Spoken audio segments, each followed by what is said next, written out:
여호수아서 5장 2절에서 9절까지입니다. 저하고 교독하겠습니다. 2절부터입니다. 그때 여호와께서 여호수아에게 이르시되 너는 부싯돌로 칼을 만들어 이스라엘 자손들에게 다시 할례를 행하라 하시매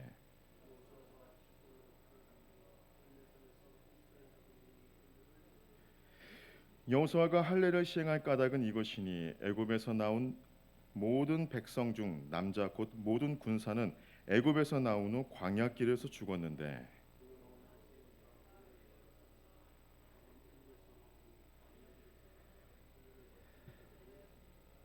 이스라엘 자손들이 여호와의 음성을 청종하지 아니하므로 여호와께서 그들에게 대하여 맹세하사 그들의 조상들에게 맹세하여 우리에게 주리라고 하신 땅 곧 젖과 꿀이 흐르는 땅을 그들이 보지 못하게 하리라 하시매 애굽에서 나온 족속 곧 군사들이 다 멸절하기까지 40년 동안을 광야에서 헤매었더니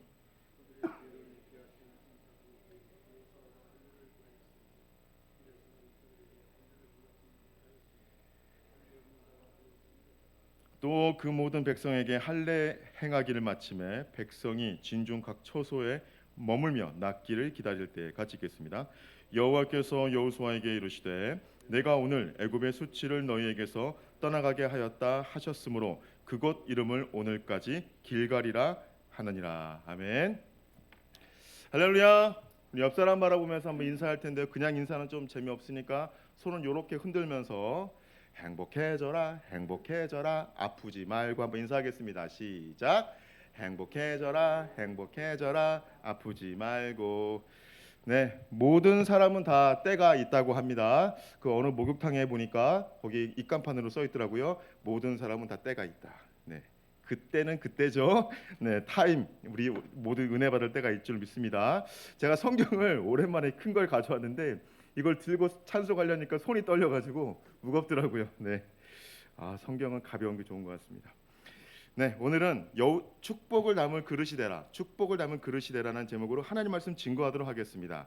여러분 출애굽기 이후에 이스라엘 백성들은 약속의 땅 가나안으로 들어가는 그 첫 번째 관문인 요단강을 건너게 됩니다. 이제 요단강을 건너므로써 이스라엘 백성들의 광야 생활이 다 끝이 나는 겁니다. 그들의 불순종과 반란에 대한 하나님의 징계도 이제 마무리되는 거죠. 동시에 하나님께서 길갈에서 할례를 행하라고 명령하셨고 그러면서 애굽의 수치가 굴러가게 된다. 수치가 굴러가게 된다라고 하셨습니다. 여러분 길갈이란 지명은 굴러가게 된다라는 뜻이 담겨 있는데 아니 애굽의 노예 생활이 40년이 지났는데 이제서야 애굽의 수치가 굴러가다니 이게 무슨 말인가? 여러분 평생 범죄자로 살던 사람은 아무리 마음을 잡아도 한동안은 옛날의 이 방탕한 삶의 습관에서 헤어나오질 못합니다. 종의 문서를 태우고 노예 신분에서 해방시켜줘도 그들이 한 사람의 책임 있는 사람으로서 책임 있는 자연인으로서 바로서기까지는 한참의 시간이 걸린다는 겁니다. 나쁜 것도 익숙해지면 끊어버리기 쉽지 않습니다. 요즘 각종 중독들이 많이 있잖아요. 아이들은 뭡니까? 스마트폰 중독 엄청납니다. 요즘 또 어른들은 뭐죠? 네, 드라마 중독. 네, 드라마 중독이 좀 많고 없죠 여기는. 네, 요즘은 또 마약 중독이 더 많아요. 참 사회적 문제입니다. 혹시 이거를 보시는 분 중에 마약 하시는 분은 없겠지만 또 혹시 우연히 보시는 분 끊으세요. 좋지 않습니다. 끊고 자수하여 광명 찾으십시오. 그래서 하나님은 이스라엘 백성들로 하여금 40년간 광야 생활을 하게 했던 거죠. 수백 년간 노예 생활로 인해 노예 근성이 몸에 밴 이스라엘 백성으로 하여금 광야 생활을 하는 40년 동안 그 나쁜 옛 습관의 때를 다 벗어버리게 하신 겁니다. 여러분 애굽에서의 노예 근성이 무엇입니까? 즉 이방신들을 숭배하고 좌절감, 패배감에 젖어 살며 서로 원망하고 남을 늘 의존하며 비겁하고 아무 꿈이 없이 하루 일하고 하루 먹고 사는 그런 습성 말입니다. 거기에는 꿈, 기쁨, 사랑, 믿음, 화평, 생명 이런 하나님의 사람이라면 가져야 될 풍성한 열매들이 없었습니다. 왜냐하면 하나님께 불순종함으로 하나님과의 관계가 바짝 깨졌기 때문입니다. 그래서 그들은 모래바람이 가득한 광야에서 뼈를 깎는 연단을 받았던 겁니다. 그로 인해 그들은 책임 있는 자유인 풍성한 가나안 땅을 받을 만한 믿음과 인격을 갖춘 성숙한 하나님의 사람으로 다듬어졌다라는 겁니다. 하나님은 축복을 주시기 전에 그 축복을 받을 만한, 감당할 만한 그릇으로 우리를 빚으십니다. 축복을 받을 만한 그릇에 대한 여러 가지 중요한 요소들이 많지만 몇 가지 오늘은 본문을 통해서 살펴보도록 하겠습니다. 첫 번째, 순종의 사람이 되라는 겁니다. 여러분, 순종의 반대말은 불순종입니다. 다른 말로 하면 이중생활입니다. 한 발은 세상에, 한 발은 믿음에. 이중생활은 우리를 불순종하게 만듭니다. 두 갈래길로 갈라지게 만드는 거죠. 악한 마귀는 계속해서 우리에게 두 마음을 품게 하고 불순종하게 만듭니다. 의심하는 마음을 갖게 만듭니다. 하지만 우리는 두 주인을 섬길 수 없습니다. 예를 들어 제가 제 아내에게 이렇게 이야기한다고 생각해 보십시오. 나는 너도 사랑해. 네, 그랬다가 당장 뺨 맞겠죠. 나는 너만 사랑해 해야지. 너도 사랑해 하는 말을 듣고 좋아할 여자는 이 세상에 한 명도 없습니다. 조사 하나 때문에 사람이 울고 웃습니다. 너만 사랑하는 것이 사랑입니다. 너도 사랑하는 것은 사랑이 아닙니다. 한 여자에 집중하는 겁니다. 한 마음을 품는 겁니다. 예수 믿는 사람이 세상에 비해 훨씬 강한 점은 바로 초점이 있는 인생이기 때문입니다. 초점 있는 인생을 사는 겁니다. 우리는 주도 바라볼지라 말하지 않습니다. 우리는 주만 바라볼지라라고 말합니다. 오직 주밖에 없다고 우리는 고백합니다. 왜냐하면 초점이 있는 인생이기 때문입니다. 말뿐이 아닌 실제 삶에서 이 점이 드러난다면 우리는 더욱 강력한 하나님의 사람들이 될 수 있다라는 겁니다. 여러분, 살다 보면 참으로 많은 시험을 만나게 됩니다. 마귀가 주는 각양의 시험이 있습니다. 그런데 마귀가 우리를 시험하는 목적이 무엇입니까? 바로 그것은 우리의 마음이 나누어지도록 만드는 겁니다. 예배 시간에 찾아오는 마귀의 시험이 무엇입니까? 자리에 앉아 있을 때 딴 생각이 나게 만들어 버리는 겁니다. 특히 이제 우리 어머니들은 꼭 예배 드릴 때마다 꼭 생각하시는 게 집에 가스불 끄고 왔나. 계속 그 생각만 하다 예배 못 드리고 그냥 갑니다. 여러분, 나오실 때 집에 가스불을 점검하자, 가스불을 다시 보자, 그렇게 써놓고 한번 보시고 다시 오시면 됩니다. 여러분, 학생들 있죠. 공부 잘하는 학생들의 특징이 뭔지 아십니까? 집중하는 거예요. 공부 잘하지 못하는 학생들 특징이 뭔지 아십니까? 책상에 앉으면 너무 공부할 과목들이 많다라는 거예요. 영어를 공부할 때 수학이 생각나고, 수학을 공부할 때 국어가 생각나고, 국어를 공부할 때 국사가 더 중요한데, 국사를 공부할 때 세계사가 더 중요해. 이렇게 해서 아무것도 하지 못하게 만들어 버린다는 겁니다. 여러분, 알다시피 이스라엘 백성들은 430년 동안 애굽에서 노예 생활을 했습니다. 노예 생활 중에 남자들은 계속해서 할례를 받았습니다. 그러다가 하나님이 보내신 모세의 지도 아래 이스라엘 백성들은 애굽을 탈출하여 하나님의 기적으로 홍해를 건넜습니다. 그런데 문제는 이렇게 놀라운 기적을 체험했음에도 이스라엘 백성들은 끊임없이 하나님을 의심했고 불평을 쏟아놓는 데 있었습니다. 마음이 나눠진 거죠. 애굽을 탈출한 이스라엘 백성들은 원래 늦으면 40일, 빠르면 열흘이면 가나안 땅에 들어갈 수 있었습니다. 그런데 가나안 땅을 정탐하고 돌아온 이 정탐꾼들이 가나안에 살고 있는 이방인들의 이 호전적이고 장대한 기고를 보면서 두려움 때문에 마음이 나누어졌고 결국 하나님을 신뢰하지 못하고 원망하게 됩니다. 이 말에 겁에 질린 이스라엘 백성들은 모든 것을 포기하고 돌아가자며 또다시 하나님을 원망하고 불평했습니다. 왜 노예 생활에서 해방시켰냐고 대들고 일어납니다. 그야말로 물에 빠진 사람 건져줬더니 보따리 내려나는 그런 격이죠. 심지어 하나님의 지도자인 모세를 죽이려고까지 했습니다. 그토록 큰 은총을 부여받은 그들인데도 불구하고 하나님에 대한 불순종이자 무서운 반역이었습니다. 이런 배은망덕에 화가 나신 하나님은 이스라엘 백성에게 벌을 내리셨죠. 우리 6절 말씀 한번 읽겠습니다. 6절 시작.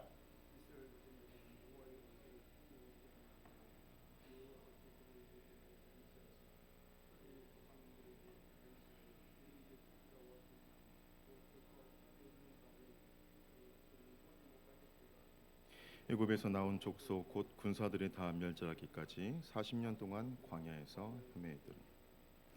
네, 제가 그리고 민수기 14장 29, 30, 38절 읽어드리겠습니다. 너희 시체가 이 광야에서 엎드려질 것이라. 너희 중에서 20세 이상으로서 계수된 자 곧 나를 원망한 자 전부가 여분네 아들 갈렙과 눈의 아들 여호수아 외에는 내가 맹세하여 너희에게 살게 하리라 한 땅에 결단코 들어가지 못하리라. 그 땅을 정탐하러 갔던 사람 중에서 오직 눈의 아들 여호수아와 여분네의 아들 갈렙은 생존하리라. 여러분, 40일이면 들어갔던 그 길을, 빠르면 15일이면 들어갔던 그 길을 40년간 방황하게 될 것이며 광야 생활 가운데 여호수아와 갈렙을 제외한 20세가 넘은 원망하는 사람들은 모두 죽고 그 후에 태어난 세대만이 축복의 땅인 가나안으로 들어갈 수 있다라고 지금 말씀하시는 겁니다. 이 무서운 벌과 함께 하나님은 이스라엘 남자 아기들에게 행해졌던 할례 의식을 금지시켰습니다. 여러분, 할례가 뭡니까? 할례가 뭐죠?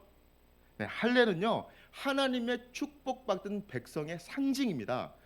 그 축복은요, 오직 하나님의 리더십에 순종할 때만 나타나는 겁니다. 유효한 겁니다. 따라서 할례는 순종, 바로 하나님을 향한 순종의 사람이 되기 위한 첫 번째 단계인 겁니다. 이스라엘이 하나님께 불순종하는 동안에는 할례가 중단될 수밖에 없었던 겁니다. 사랑하는 여러분, 아무리 강조해도 지나침이 없는 말, 순종합시다. 우리 옆 사람 바라보면서 한번 인사하겠습니다. 우리는 주만 바라봅시다. 인사하겠습니다. 시작. 우리는 주만 바라보겠습니다. 순종합시다. 인사하겠습니다. 시작. 순종합시다. 그리하여 오직 주만 바라보며 하나님께 순종 다하여 갈렙과 여호수아처럼 약속의 땅을 차지하는 저와 여러분이 되기를 바랍니다. 두 번째, 오늘 믿음의 테스트를 통과하라. 오늘의 핵심입니다. 여러분, 현재 이스라엘 백성들의 이 위치가 어디입니까? 위치가 아시는 분 다 아시죠? 다 아실 겁니다. 요단강 건너고 바로 요 앞에 뭐가 있죠? 여리고 성이 있습니다. 난공불락의 성 여리고. 여리고를 요단을 건너고 바로 이 목전 앞에 난공불락의 여리고 성을 지금 딱 막혀 있습니다. 뒤에는 물, 앞에는 거대한 성이 샌드위치처럼 껴있는 형국입니다. 여리고 성을 코앞에 둔 지금 이스라엘 남자들로 하여금 지금까지 40년간 행했던 할례를, 끊어졌던 할례를 지금 받게 하는 겁니다. 40년간 끊어졌던 할례를 지금 이 순간 이 여리고성 앞에서 받게 하는 겁니다. 이것은 정말 하나님의 축복의 시작이라는 상징과 함께 엄청난 믿음의 테스트이기도 했습니다. 여러분 잘 아시겠지만 의학적으로 남자들은 할례를 받고 정상 컨디션으로 회복되기까지 최소 일주일이 걸립니다. 이것은 곧 눈을 시퍼렇게 뜨고 있는 적군 앞에서 그냥 완전히 무장해제하는 겁니다. 상식적으로 보면 자살 행위나 다름없는 무모한 행위입니다. 여러분 잘 아시죠? 창세기 34장에서 어떤 일이 있었죠? 시므온과 레위가 세겜 족속으로 하여금 할례를 받게 하고 다 죽여버렸습니다. 움직이지 못하니까. 여러분 가나안 군사들은요 다 하나같이 거구였고 고대 중동에서 가장 무서운 정예병들이었습니다. 숫자로도 압도적으로 훨씬 많았습니다. 객관적인 전력으로서는 게임이 안 되는 겁니다. 탱크 앞에 딱 총을 쏘는 것과 같죠. 하지만 여러분 이 점이 중요한데 처음부터 전쟁은 이스라엘 손에 있는 것이 아니었습니다. 하나님이 이스라엘 백성과 함께 하셨기 때문에 가나안 군대는 생전 처음 공포에 사로잡혀 이스라엘을 두려워했던 겁니다. 초자연적인 승리와 기적이 하나님을 모르는 사람들에게 확연히 나타났기 때문입니다. 5장 1절 제가 한번 읽어드리겠습니다. 요단 서쪽 아모리 사람의 모든 왕들과 해변 가나안 사람의 모든 왕들이 여호와께서 요단 물을 이스라엘 자손 앞에서 말리시고 우리를 건너게 하셨음을 듣고 마음이 녹았고 이스라엘 자손들 때문에 정신을 잃었더라. 여러분 어떻다고요? 마음이 녹고 정신을 잃었답니다. 그렇게 강대하고 정말 장대한 그런 이방 민족들이 마음이 녹았대요. 두려웠대요. 왜요? 그들에게 하나님이 함께 하신다는 것을 알았기 때문입니다. 그들은 이스라엘이 강하다는 사실을 두려워한 것이 아니라 하나님이 이스라엘과 함께 하신다는 사실 앞에 두려웠던 겁니다. 이 말을 거꾸로 해석하면 우리의 강함은 하나님이 함께 있음으로 가능한 겁니다. 하나님이 함께하지 않은 이스라엘은 아무것도 아닙니다. 하나님이 함께하지 않은 인간 또한 아무것도 아닙니다. 우리는 교만을 버려야 됩니다. 그리고 인생의 위기를 만나면 조급해하거나 당황하지 말고 하나님 앞에 조용히 엎드려야 됩니다. 여러분 보이스피싱이 왜 넘어갑니까? 당황하셨나요 고객님? 왜 넘어가요? 당황하니까 넘어갑니다. 그 하나님 앞에 조용히 엎드려야 됩니다. 여러분 하나님은 우리의 믿음을 달아보십니다. 복음서의 수르보게닉의 여인은 자기네 딸에 있는 귀신을 쫓아내 주시기를 하나님 예수님께 간구합니다. 예수께서 이르시되 자녀로 먼저 배불리 먹게 할지니 자녀의 떡을 취하여 개들에게 던짐이 마땅하지 아니하다. 여러분 소새끼나 고양이 새끼는 괜찮은데 개의 새끼는 좀 발음이 좀 그렇죠. 그런데 이스라엘은 더 부정적으로 생각했으니 엄청난 욕입니다. 사실 히브리어로 개는 퀴온이라는 말을 써서 악하고 또 이방인들을 이야기할 때 많이 씁니다. 그러나 여기서 예수님이 쓴 것은 퀴나리온 즉 득개나 사납고 악한 개가 아니라 집에서 기르는 반려견이나 강아지를 의미합니다. 그러니까 예수님의 말씀은 그냥 경멸한 것이 아니라 순서에 대한 이야기인 거죠. 이방인의 순서는 아니다. 먼저 유대인의 순서가 먼저다. 그러나 어쨌든 기분이 상할 텐데 이 여자는 이렇게 반응합니다. 여자가 대답하여 이르되 주여 올소이다마는 상아래 개들도 아이들이 먹던 부스러기를 먹나이다. 예수께서 이르시되 이 말을 하였으니 돌아가라. 귀신이 내 딸에게서 나갔느니라. 여자가 집에 돌아가 본즉 아이가 침상에 누웠고 귀신이 나갔더라. 마가복음 7장 26절 30절 한번 읽어보십시오. 마태복음 15장에서는 가나안 여인으로 나오는데 여기서는 어떻게 표현을 하냐면 너의 믿음이 크도다.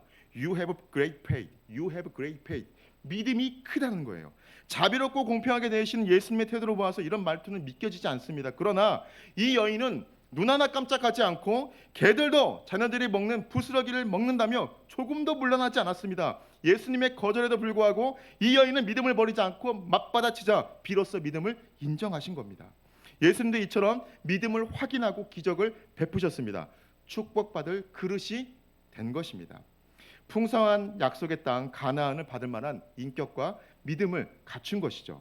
성숙한 하나님의 사람으로 보이지 않습니까? 지금도 많은 사람들에게 감동으로 화제되고 있지 않습니까? 우리나라 초기에 주기철 목사님과 조만식 장로님이 계셨습니다. 우리나라 초기 교회 때 평양 산정현 교회에서 조만식 장로님과 주기철 목사님이 계셨는데 주기철 목사님은 오산학교 교장이셨던 조만식 장로님의 제자였습니다. 스승이신 조만식 장로님은 제자인 주기철 목사님을 담임 목사님으로 모셨습니다. 어느 날 장로님께서 예배를 드리기 위해서 집을 나서는데 갑자기 손님이 찾아왔습니다. 그래서 잠시 그와 이야기를 나누다 보니까 그만 예배 시간에 늦어졌습니다. 평소에 그렇지 않으셨던 조만식 장로님이 그날 예배 시간에 늦고 말았습니다. 예배당에 늦게 도착하신 조 장로님은 살짝 뒷자리에 앉으려고 하는데 이를 본 주기철 목사님이 말씀했습니다.